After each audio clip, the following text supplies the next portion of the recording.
Hi and welcome to the video. I'm Dame and this is Dame Over, and in today's video I'm going to be talking about which infantry scout rifle is the best to use since the recent nerf to auto aim and rotation on console. I'll only talk in detail about a few guns or we'd be here for hours, but I've got the backing of each and every infantry scout rifle in the footage so you can see how they each perform. So if you find this video useful or entertaining, make sure you hit that like button before you go. So I've made my choice of rifle through a lot of gameplay, and I mean a lot. It's taken a couple of weeks to get enough footage and to have played enough to have an informed opinion about how each gun performs since the nerf. I've also researched the stats too to see how each sniper rifle stacks up against its competitors, and because of this I've created a shortlist of 3 scout rifles which I will be focusing on in this video.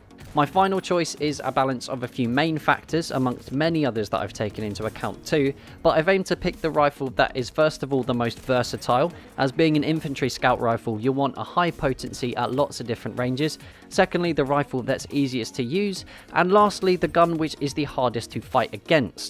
The 3 guns I've shortlisted are the Gewehr M95, the SMLE and the Arasaka.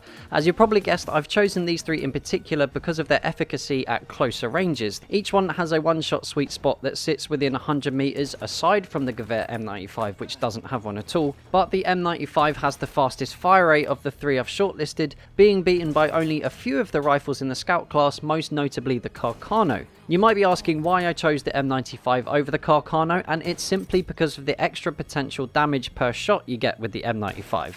This slight boost in damage and increased potential of damage over time without a critical hit means the M95 is extremely versatile in its effective range. You can snipe players from distance or choose to play very aggressively with just as much success. What I find is the best part about the M95 though is that you don't have to stop aiming down sight to chamber your next round, meaning you can really take advantage of the faster fire rate as you won't have to reacquire your target to shoot again. Add on to that the decent recoil and very good spread stats and you've got the potential to bag a lot of kills with this gun. This sort of aggressive style of gameplay is one you can also implement with the Arasaka. Its one-shot sweet spot sits between 30 and 62 meters, and while it does fire slower than the M95, you've got the potential of taking your target down in one shot. Combining this with the better than average muzzle velocity and very easy to use iron sights, here is another weapon that can really do some damage. This is all without saying that it's the fastest firing of all the scout rifles that has a one-shot sweet spot. And of all of the scout rifles, the SMLE has what could be seen as the most useful of one-shot sweet spots.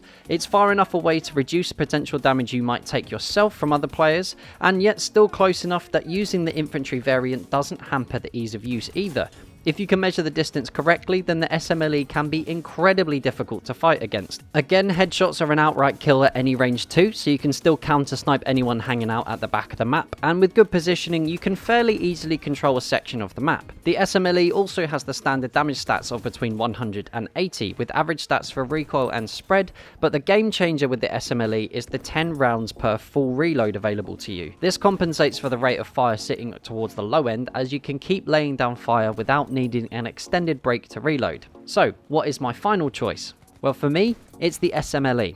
Since the auto-rotation nerf has made aiming that extra bit more difficult, you'll more often than not need to take that split second longer to line up your shot, and having that extra bit of distance between you and your target means you're reducing the potential damage they could be flinging straight back at you. And I know most of you will be asking where the Martini Henry is in all of this, and it absolutely was one of my first thoughts when I decided to make this video, but without the locking on that the auto aim gives you and the far slower fire rate, I think that having that extra bit of distance to give yourself more time and room for error with more rounds in the clip are far more useful tools than relying on hitting your shot first time. Overall, I think the auto-rotation nerf has been fantastic for the overall experience in Battlefield 1. I'm no longer being sniped instantly from people I know are abusing the function, and don't worry, I obviously also used to do it too. I'm not saying it's a bad thing at all. There is a far wider variety of weapons being used across all of the classes, and if I do get sniped from anywhere, I know that the sniper has had to have deserved the kill. It's also definitely created a wider skill gap, which is far more exciting to play against, and with the incursions game mode on the horizon, it could prove to have some very interesting and exciting results. But that's just what I think. Which sniper rifle do you think is best since the nerf? Let me know down in the comments below. So if you had a good time, make sure you hit that like button. If you're new around here, hit the subscribe button too. Feel free to share this video with whoever and wherever you like. And until next time, that's Dame over. Peace.